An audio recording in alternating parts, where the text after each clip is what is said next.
Hi మా, ఎలా ఉన్నారు? సో చాలామంది నా ఫోన్ నెంబర్ కావాలని అడుగుతూ ఉన్నారు. నా పర్సనల్ ఫోన్ నెంబర్ అయితే నేను ఇవ్వలేను మా, సారీ ఏమనుకోకండి. అలానే పర్సనల్గా కూడా ఎవరిని కలవలేను నేను. ఎందుకంటే అంటే చెప్తే స్టైల్గా ఉంటుందేమో కానీ నాది కొంచెం బిజీ షెడ్యూల్ మా. అంటే మీతో షేర్ చేసుకుంటున్నాను, మీరు అర్థం చేసుకుంటారు కాబట్టి. ఫ్యాంటైజ్లో నేను అపాయింట్మెంట్స్ ఒక 3 days ఇస్తాను మా. సో అప్పుడు వచ్చేసి 10:30 to 2:33 వరకు ఉంటాను అక్కడ. అక్కడ మాట్లాడేసి వచ్చిన తర్వాత ఇంక నాకు ఓపిక ఉండదు అసలు. ఆ రోజు ఇంకా ఇంట్లో కూడా ఎవరితో పెద్దగా మాట్లాడను, కామ్గా ఉంటాను, అలసిపోతాను అనమాట. అంటే మీరు అనొచ్చు, మరి మార్నింగ్ అంతా ఫ్రీగా ఉంటారు కదా, అప్పుడు అప్పుడు చేస్తే మీరు లిఫ్ట్ చేయొచ్చు కదా అని చెప్పేసి. లేవడం అయితే 5:30-6కే లేస్తానమ్మా, కానీ కొంచెం మెడిటేషన్ చేసుకుంటాను, యోగాసనాస్ చేస్తాను, ఎక్సర్సైజెస్ చేస్తాను. అందులో కొంచెం స్టామినా పెంచుకుంటున్నాను అమ్మా, కాబట్టి 1 hour దానికి అయిపోతుంది. సో చెప్పాను కదా, నాకు వంట చేయడం కూడా ఇష్టం. కిచెన్లోకి వెళ్ళిపోతాను బ్రేక్ఫాస్ట్కి. నాకున్నారు, మనుషులు ఉన్నారు, అయినా కానీ వెళ్తాను అనమాట, స్పెండ్ చేస్తాను. ఇంకప్పుడు మా అంటే నేను మా అత్తమ్మ పిన్ని వీళ్ళు చాలా పెద్దవాళ్ళు మా. ఆల్మోస్ట్ రోజు మార్చి రోజు మాట్లాడతాను. అత్తమ్మతో అయితే రోజు మాట్లాడతాను, మా పిన్నితో రోజు మార్చి రోజు, ఇంకో పిన్ని ఉన్నారు ఆవిడతో మాట్లాడతాను, మా క్లోజ్ రిలేటివ్స్తో మాట్లాడతాను. ఆ టైం పెట్టుకుంటాను అనమాట, మార్నింగ్ టైము చూసుకుంటాను ఈరోజు ఏం వర్క్ చేయాలి అని చెప్పేసి. మీరు అనొచ్చు, మరి 3 రోజులే కదా మీరు అపాయింట్మెంట్స్ ఇస్తున్నారు, మిగతా రోజులంతా ఫ్రీగా ఉంటారు కదా అని చెప్పేసి. ప్రోడక్ట్స్ ఉంటాయి కదమ్మా, రోజు చేసుకుంటాం ప్రోడక్ట్స్. నేను చేస్తాను, బాబు హెల్ప్ చేస్తాడు, పాప కూడా ఉంటుంది.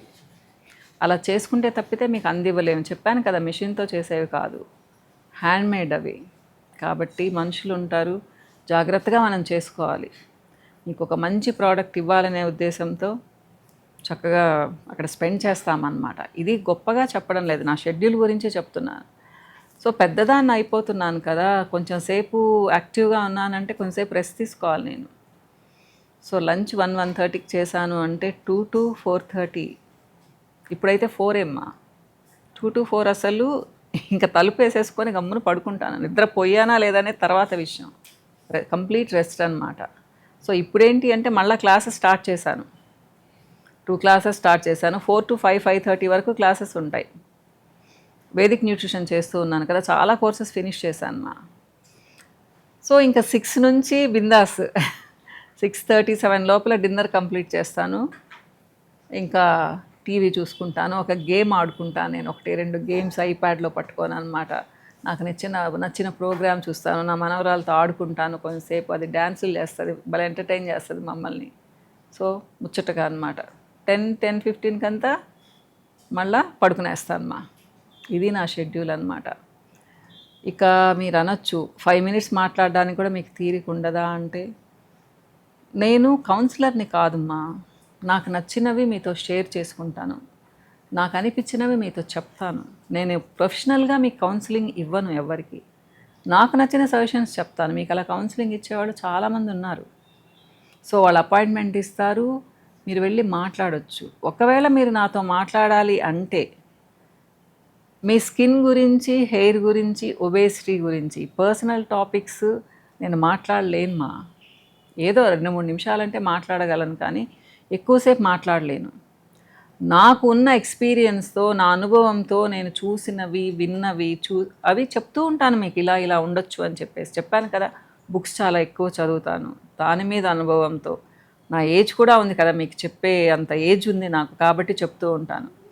సో మీ పర్సనల్ ప్రాబ్లమ్స్ తీసుకొని నా దగ్గరకు వస్తే నేను నిజంగా మీకు పరిష్కారం ఇవ్వగలనో లేదో నాకు తెలీదు. కొన్ని సజెషన్స్ ఇస్తాను, కానీ అవి మీకు ఉపయోగపడతాయో లేవో తెలీదు. సో నా టాపిక్స్ మీకు నచ్చుతున్నందుకు చాలా సంతోషం. కాకపోతే ఏంటంటే కౌన్సిలింగ్ లాగా నేను ఇవ్వలేను. మొన్న ఆవిడ వచ్చారు వైజాగ్ నుంచి, అనుకుంటున్నాను వైజాగ్ నుంచి అని, లాయర్ అన్నారు, అరగంట మాట్లాడారమ్మా. అసలు ఏంటో టాపిక్ చెప్పరు, నేను చాలా పెద్ద లాయర్ని అన్నారు, అదన్నారు, ఇదన్నారు, పిల్లలు వదిలిపెట్టి వెళ్ళిపోయారన్నారు. చివరికి నేను వేడి నీళ్ళు తాగమ్మా అన్నాను. వేడి నీళ్ళు తాగడానికి ఎక్కడ తాగాలి మేడం అన్నారు. ఏమ్మా అంటే, నేను అసలు నాకు ఇల్లే లేదు అన్నారు. మరి ఎక్కడ ఉంటారు అంటే, బస్ స్టాండ్లో ఉంటాను అన్నారు. నాకు చాలా బాధేసింది. మరి అంత దూరం నుంచి ఎందుకు వచ్చారమ్మా అని అడిగాను నేను నా దగ్గరికి. మీతో మాట్లాడాలని వచ్చారు అంటే అప్పుడు అనుకున్నాను ఈ టాపిక్ గురించి మాట్లాడాలి అని చెప్పేసి. ప్లీజ్ దయచేసి అలాంటి వాళ్ళు నా దగ్గరికి రాకండి. ఎందుకంటే నేను మీకు ఎలాగూ నేను అంత హెల్ప్ చేయలేను. అంటే నాకు అంత పెద్దగా తెలీదు అన్నీ. అంటే మీకు చిన్న సజెషన్స్ ఇవ్వగలను అంతే, కానీ మీ ప్రాబ్లమ్స్ని పోగొట్టేటంత సలహా అయితే నేను ఇవ్వలేనని అనుకుంటున్నాను. కాబట్టి పర్సనల్ ప్రాబ్లమ్స్తో రాకండి ప్లీజ్. చాలా చెప్పారు ఆవిడ, నాకు నిజంగా చాలా బాధేసింది. ఏం చేస్తాను చెప్పండి, ఇలా ప్రాబ్లమ్స్ ఉంటాయి కానీ దానికి సొల్యూషన్ నేను చెప్పలేనమాట. అందుకనే చెప్తున్నాను. మేబీ ఫోన్ నెంబర్స్ కూడా అందుకే అడుగుతున్నారని నా ఉద్దేశం. నాతో మాట్లాడాలి అంటే అంతే కదమ్మా. ఒకవేళ మీకు చెప్పాను కదా, బ్యూటీ ప్రాబ్లమ్స్ ఉన్నా కానీ, మీకు డైట్ గురించి కావాలన్నా, మీకు ఏదైనా హెల్త్ ప్రాబ్లం ఉన్నా దాని గురించి రండి, చక్కగా చెప్తాను నేను. అది కూడా ఫ్యాంటైజ్లోనే.